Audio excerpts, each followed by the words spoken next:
Hello, everyone. Thank you for joining us today.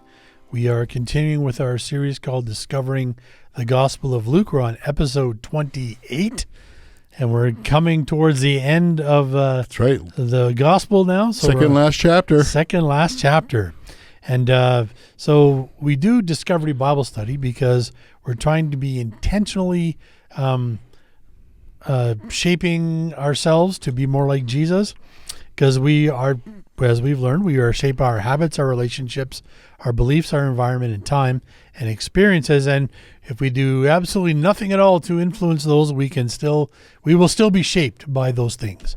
So the good news, as we've been saying, is that we can do things that will intentionally, as followers of Jesus, help us to become more like Jesus. And a Discovery Bible Study is one of those things. So we're going to go through that today.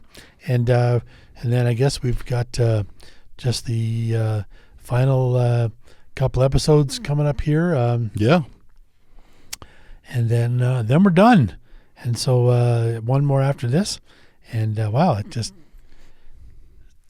28 seems like a big number, but it seems to have gone fast for me. So, all right, let's review Luke chapter 23. So we look at the whole chapter. There's three main sections. Section 1 records Jesus' trial before the Roman governor Pilate. This is the part we're going to read and focus on today, so we'll just quickly go through the rest of the chapter. After that, there's a section about Jesus, the account of Jesus' crucifixion. Right. So Jesus is led out of the city with two other criminals to be publicly executed by crucifixion. Mm-hmm. Now, this means nailed to a cross. And this was a very sort of the worst punishment that was reserved for insurrectionists and people and murderers and the like. So this was Rome's way of really saying, you do bad things, we're going to do worse things to you. Well, and especially when it comes to insurrection, it was used to model, to scare people from, because obviously the good chance who they were up there probably had some other people, whether there was followers or joiners, and it's the idea that they do that. It hopefully scares anyone else off the cause, and it was a horrific way to die. Yes, and it wasn't done in secret. These crosses are like right beside the road as people are coming into town. Yep. So everybody has to kind of look at it. So, and then the point is, just so everyone knows, like, even though if you're familiar with the whole story of the crucifixion, Jesus dies really fast on the cross. Yeah. They would be up there for days. And so like you could have a conversation with someone, like, and so like it's suffering, it's brutal, it's humiliating, there's all of these things comes with what this is supposed to be. And typically, even after you die, they leave you up there, and the crows and mud are picking parts off your body. They really want to make a statement with this.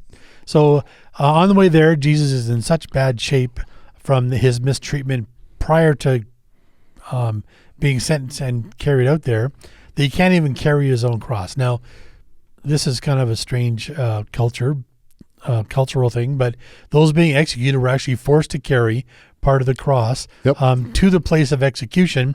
In this case, it's the place is called Skull Hill or Golgotha. So the conscripted guy off the street gets named in the Bible, Simon from Cyrene, which is a city in North Africa, and he's conscripted to carry Jesus' cross.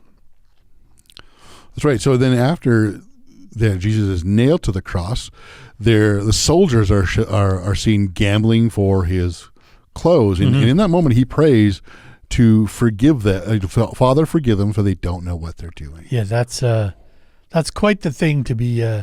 These guys have just put nails in your hands. You might feel a little hostility towards them, but Jesus doesn't. Mm-hmm. But in this case, like you said before, the crowd can actually talk to you. You could talk to them. Yeah.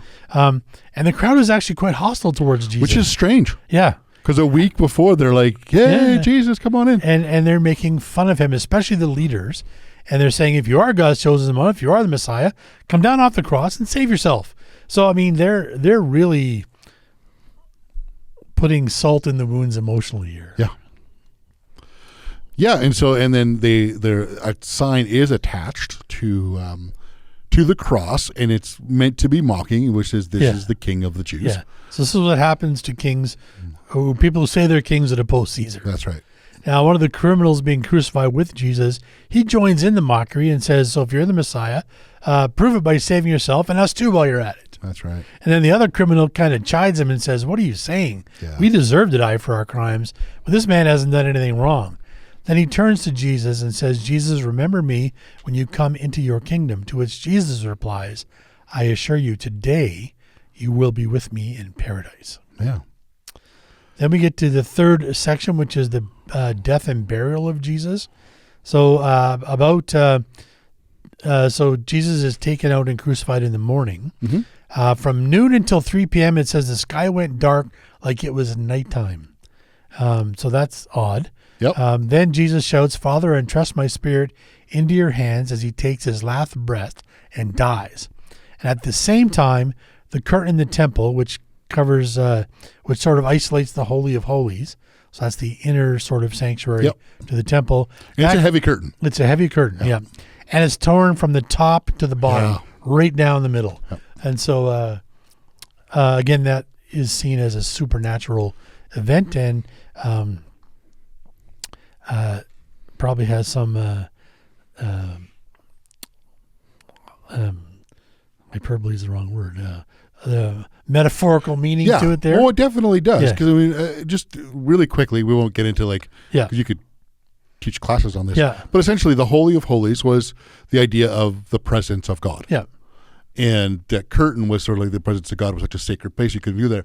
The removal of that curtain would basically access to the presence of God, access to which is a lot of symbolically of what Jesus is doing. Is that the idea symbolic. is that that's the word I was looking for. Yeah, that we have a new kind of connection with God. Yeah. So this apparently makes an impact on the Roman officer who's in charge of the execution. He begins to worship God and declare that Jesus was innocent, or in some translations, that he was righteous. Obviously not deserving of the death that was he's experienced. And the crowds, it says, then the crowds went home filled with grief and sadness. So they're mocking him in 1 minute, and then they're walking home with grief and sadness the next. So in my mind, or my opinion, I'm thinking that even in that moment where they're mocking Jesus, they're somehow hoping he's going to come off the cross and save himself and still overthrow Rome. But there's no rescue from Rome today. Yeah. Jesus' friends stay behind, and they're watching. Now, there's one of the people in the who was a Jewish leader from the Sanhedrin. Mm-hmm. His name was Joseph from Arimathea. He was on the council, but he didn't support the decision to have Jesus killed. And he went and asked Pilate for the body, and he wrapped it in a linen sheet and placed it in a nearby tomb. That's right. And so it's late Friday afternoon when, by then and Sabbath began at sundown. And so the women who are part of Jesus' entourage, they would see the gravesite, they went home. They would gather the spices, the ointments that they would do, which was very customary in that time. They would do that, however, Sabbath started, so they had to rest. Yep, that's the law. So, all right, we're going to read now the first part, which we kind of skipped over, the part about Jesus' trial. This is Luke 23, verses 1 to 25. We're reading from the New Living Translation. And just before we do that, Jay, why don't you pray for us? Well, Lord, I just want to thank you, and we just ask that your presence is so real to us as we read about your account that we have in this Gospel of Luke. Lord, show us what we need to see as we read through it, and show us how to apply it to our lives. In your mighty name, Jesus. Amen. Amen. Right. Verse 1, then the entire council took Jesus to Pilate, the Roman governor. They began to state their case. This man has been leading our people astray by telling them not to pay their taxes to the Roman government, and by claiming he is the Messiah, a king. So Pilate asked him, are you the king of the Jews? And Jesus replied, well, you've said it. Pilate turned to the leading priests and to the crowd and said, I find nothing wrong with this man. Then they became insistent, but he's causing riots by his teaching wherever he goes, all over Judea, from Galilee to Jerusalem. Oh, is he a Galilean? Pilate asked. When they said that he was, Pilate sent him to Herod Antipas because Galilee was under Herod's jurisdiction, and Herod happened to be in Jerusalem at the time. So Herod was delighted at the opportunity to see Jesus because he had heard about him and had been hoping for a long time to see him perform a miracle. He asked Jesus question after question, but Jesus refused to answer. Meanwhile, the leading priests and the teachers of religious law stood there shouting their accusations. Then Herod and his soldiers began mocking and ridiculing Jesus. Finally, they put a royal robe on him and sent him back to Pilate. Herod and Pilate, who had been enemies before, became friends that day. Then Pilate called together the leading priests and other religious leaders along with the people, and he announced his verdict. You have brought this man to me, accusing him of leading a revolt. I have examined him thoroughly on this point in your presence and find him innocent. Herod came to the same conclusion and sent him back to us. Nothing this man has done calls for the death penalty, so I will have him flogged, and then I will release him. Then a mighty roar rose from the crowd, and with one voice they shouted, "Kill him and release Barabbas to us." Barabbas was in prison for taking part in an insurrection in Jerusalem against the government and for murder. Pilate argued with them because he wanted to release Jesus, but they kept shouting, "Crucify him, crucify him."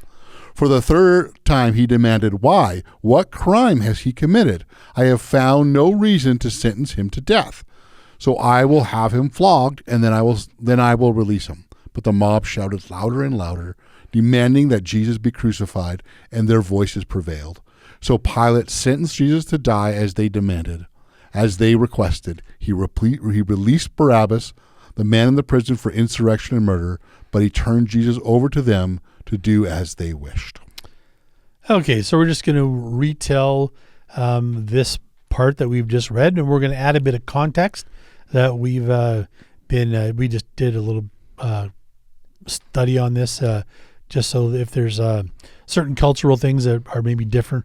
Our tendency is to always look at these things through lenses of today, and we need to sometimes take a step back and think about how it would have been perceived at that time. So we're going to throw in little bits here and there to help us understand that better. So the night before, Jesus has been captured in the garden, and he's been taken to the Jewish council, the Sanhedrin, and they've declared him to be guilty of blasphemy because he claimed to be the Son of God and a false teacher or prophet. So under Jewish law, this is punishable by death. Now, it is important to just note, and because I talked about this on Sunday, the whole term, using the word Son of God as opposed to, say, Messiah. Yep. Son of God has a more multi-religion understanding. So that's a pretty big deal that it's Son of God. They would have used Son of God very much so because it was very normal. Caesar did it. It was... They would use those terminologies because there was quite often leaders would claim some kind of divinity. Yeah, sure. So the fact that Son of God is what they used is trying to help their cause of like, oh, look, he's trying to be king because he's saying he's divine. And especially with the understanding of, in the Jewish context, that's coming from a Davidic line, which itself would have been like a call to kingship. So it's like... So it's really important that Son of God is being used at this point in that terminology, because this would have been very much a strategic use by this council to like, hey, we can use this to our advantage. Okay, so they take Jesus bound up to Pilate with trumped up charges that Jesus is telling people not to pay taxes to Rome and declaring himself to be a king. Now, neither of these things is true. We had discussed this in a previous podcast where Jesus they try and trick him with the question, should we pay taxes or not? Yep. And he doesn't outright say not to pay taxes. He said, give to God what is, or to Caesar what is Caesar, and to God what is God's. So Jesus is setting the proper priority, God first and then Caesar. So some people would have interpreted that as to, you're obligated to pay your taxes to Rome, so you better do it. So some people would have been offended by that, but that's the opposite of what they're actually saying here. Absolutely. They're trying to find the little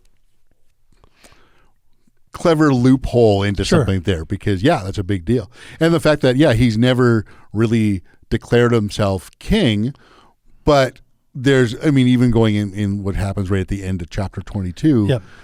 They kind of trying to get him to say it. They're probably jumping the fact, well, he didn't say no. He wasn't. Yeah. he didn't directly affirm. Yeah. Therefore, by not saying no, he's kind of maybe saying yes. Yeah, and he didn't walk into Jerusalem. He rode in on a Exactly. donkey, They're right? looking at all these little things to manipulate he the hasn't trumped up said charges. it, but yeah, he's certainly inferring it. exactly. Or in their mind, anyway. Definitely in their mind, yeah. Now, just a little cultural or historical context here. I've looked this up, and the Jewish leaders think they can manipulate Pilate into doing what they want, as Pilate has recently fallen out of favor with Tiberius, the emperor, for being too harsh with the Jews. Now, one incident that is recorded right in Luke that we talked about before, Luke chapter 13, where Pilate has murdered some people at the temple while they were making sacrifices. Mm-hmm. And so there's a few things that, if you look up the historical records by Josephus, and I wish I would have written down the other man's name, but there he was a contemporary of Josephus at the time. And there was 2 or 3 big complaints against Pilate that had come to Tiberius's understanding. So he's already out of favor, and I guess eventually he did actually get called back to Rome by Tiberius to be. Yeah, I think he's only there for 10 years, or at least that is the thought. Yeah, he's not there really but apparently long. Tiberius died before he could actually come to court. So, so he was never really reprimanded. But yeah, tensions are high. Tensions. That's the point. Tensions are really, really high. Tensions are really high all over the place, obviously. Yeah. But definitely between this governor, Pilate, and the Jewish people, especially this religious leader, who would be the leadership of the Jewish people. And they're sitting on a powder keg. I mean, you got 2 or 3 times the population coming into this city for Passover. Now, that's a lot. Mm-hmm. Now, I don't know how many people come into our town, Calgary, for the Stampede, but it doesn't millions double the population of the city at that time. So this is huge. And so the possibility of an insurrection or riot is high. That's why Pilate himself is in Jerusalem, because he wants to have a certain Roman presence there. But again, because of what's already been happening, he doesn't want to have to quell a riot. Which is probably why it would be, when we kind of look at the end there, where it seems like they're just like crucified. He's like, fine. Yeah. Kind of does what they want. I'd rather kill one guy than have to kill 50 of you in a riot. It's definitely it. Well, exactly. It's the whole idea of like, hey, if I just do this, this doesn't happen. We're all good. I've done my job. Yeah. So Pilate questions Jesus and declares, I find nothing wrong with this man. So this actually provokes the Jewish leaders to add another charge of causing riots all around the country from Galilee to Jerusalem. Again, not true. Pilate asks if Jesus is a Galilean. When he finds out that he is, Pilate is more than happy to pass the buck to Herod, who has jurisdiction over Galilee. So, have you ever seen those police shows where they argue over who has jurisdiction, wanting to take the case? Yeah. This is the opposite. Yeah. Oh, he has jurisdiction. Let's give it to him. Anyway, Herod is initially delighted to see Jesus because he's wanting, like it said, he's heard about Jesus and he's thinking maybe it's John the Baptist come back from the dead. So he's wanting to see if Jesus will perform some sort of miracle. A bit of a dance monkey kind of mentality. Yeah. And so he starts peppering with questions and badgering to perform a miracle. But Jesus doesn't respond at all. So Herod and his court, they begin mocking Jesus. And as a joke, they put a royal robe on Jesus and send him back to Pilate. Yeah, and so it's then you have Pilate kind of calling this council, the Sanhedrin, this council together, and some people nearby, kind of just he's going to announce this verdict that he's innocent. Yep. He's questioned Jesus. Herod has too, and like there's just nothing that warrants execution. Not even close. Yeah. And so he basically, and already we this has been happening, that Jesus has been flogged, and he's basically offered to do it again. And I've actually heard somewhere where basically the amount of abuse Jesus would have received in the fact that he didn't die from that was pretty huge. Yeah. Like it wasn't like, a couple, like this was meant essentially, this could have killed him. Yeah, and that's why he was unable to carry his cross. Yeah. And so that's interesting because flogging itself is a pretty serious punishment. It is. Huge. So, and so even though he was innocent, and according to Diane Chen in her commentary on Luke, this was sort of a way to appease the Jewish leaders without giving in to them. Yep. So again, there's always that power struggle. You don't ever want to appear weak to the people that are subordinate to you. Mm-hmm. So he's trying to come out on top and declare Jesus innocent, but he's offering to do this instead. Yep. But the Jewish leaders just aren't having it. They stir up the crowd and start chanting to crucify Jesus and release a convicted freedom fighter guilty of murder, Barabbas. Now, it was customary at Passover time for Pilate to grant a pardon to someone in prison to appease the Jews. Yep. And in this case, they're calling for the release of Barabbas. Now, you had mentioned while we were just getting ready for this that Barabbas is actually guilty of the things that they're accusing Jesus of. So Jesus is innocent, and this guy is actually guilty of it. That's right. Well, it says insurrection. Yeah. And like that's kind of what they're essentially the idea of like, hey, this guy's claiming to be king. It's an insurrection type idea. Like that's what's going on here. And he's like, again, Pilate tries to argue them down, but they shout him down. Yeah. And he finally, just like you said, he relents and sentences Jesus to be crucified and releases Barabbas. And according to the Southeast Asia commentary, Pilate does this in order to prevent a riot where he might have to use force to quell it, and there might be many more casualties. Yeah, again, as we said, kind of the beginning of talking about all this, tensions are high. So he is doing everything he can to not get them any higher than they already are. So this is a real symbol of Passover. You have an innocent lamb taking the sins of the people, the atoning. So here we have Jesus, who is absolutely innocent, is sent off to be crucified and takes the place of a man guilty of murder and insurrection. All right, so let's. We have a few questions then to help us process. Again, hopefully you've been writing down what might have stood out to you. But just to read over the questions here quickly. Why do you think Jesus offers no defense to Pilate or Herod? He could have explained his ministry or mission and even performed a miracle of some sort. What does this say about God? Second question is, why does the crowd, likely including some of the people only a few days before were heralding Jesus as Messiah, now call for Jesus' death by crucifixion? What does this say about people? And lastly, many people feel that Jesus' death was a result of unfortunate circumstances and that everything happened to him.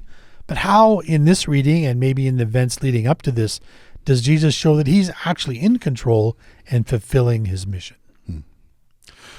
Well, thank you once again for joining us, and we hope that wherever you're if it's just kind of doing this by yourself, hopefully you're doing this in small groups, and they're just taking some time to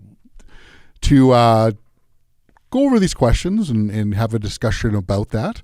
And it's also just like, again, if there's something that jumped out as you were reading and that just, it caused you to have questions of your own or just something that we found very meaningful, feel free to share that with your small group, with a friend, or even throw something in the comments of just sort of something to note, or again, questions. We'd love to interact with you on that.